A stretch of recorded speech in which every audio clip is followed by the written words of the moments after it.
Nongeye kubaha ikaze kuri ya YouTube channel y'Abanyarwanda ariyo Rwagasabo News, ikomeza kugenda ibagezaho amakuru agiye atandukanye cyangwa se agenda atredinga hirya no hino ku mbuga nkoranyambaga. Nk'uko mubizi murimo muravugana na wa munyamakuru wanyu Kevin, ugenda ubagezaho iyi nkuru zigenda zicaracara ku mbuga nkoranyambaga.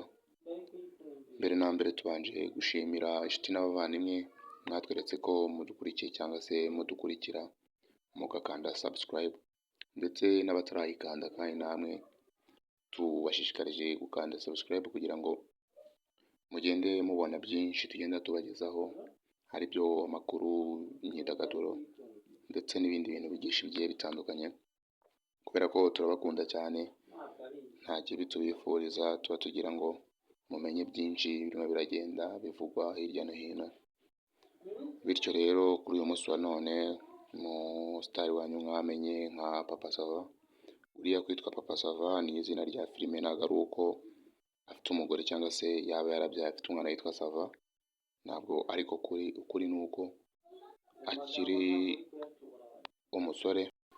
Kuri uyu munsi wa none rero aragira uti banyarwanda, banyarwandakazi, nshuti z'umuryango, nshuti za filime nyarwanda, igihe ni iki, mugire mwambara amakoti rwose muze tubatemo, ubu icyo kunywa kiri tayari, dore nagiye kera k'ubusa ngenda mbabeshya mbacisha hirya no hino, ariko igihe ni iki cyo kuba nafata umwanzuro nkemera kuba umuntu w'umugabo, kubera ko imyaka irimo iransiga.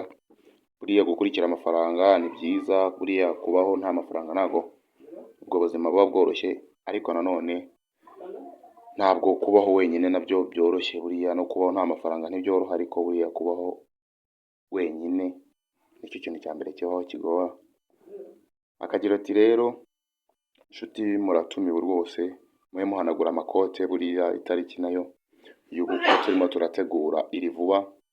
Kuri video itaha cyangwa se ku yindi nkuru izaza ikurikira nyuma y'iyi, nibwo tuzabamenyesha itariki y'ubukwe ndetse n'aho bugomba kuba bwabera n'uburyo buteguye. Buriya rero nshuti bavandimwe bakurikira Rwagasabo News, turabakunda cyane kandi tubifuriza ibyiza gusa.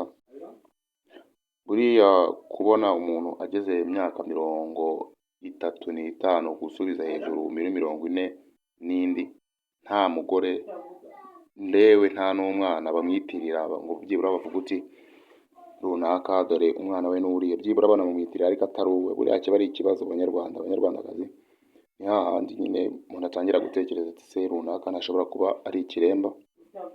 Ariko nyine Imana ishimwe ubwo yateye intambwe, natwe nyine ubwo inkunga dusaba niyo kumushyigikira tukamwereka ko tumuri inyuma, bityo nawe akabona ko akunzwe cyangwa se atari wenyine. Ibyo ngibyo nibyo adushakaho, nibyo atwifuzaho ko twamufasha. Buri inkunga ya mbere ni amasengesho, iyindi niyo kwereka umuntu ko muri kumwe atari wenyine. Ibindi rero ni mu nkuru yacu itaha.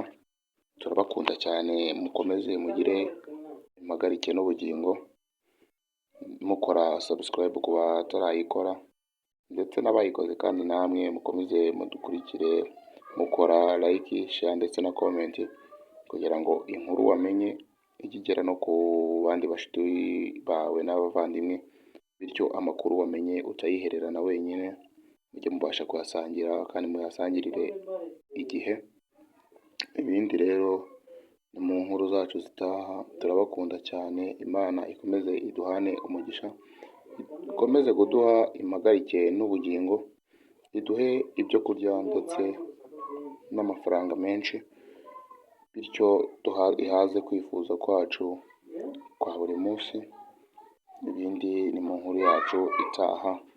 Turabakunda cyane. Yari Rwagasabo News, uwo mukomeje kumva na wa munyamakuru wanyu ariwe Kevin.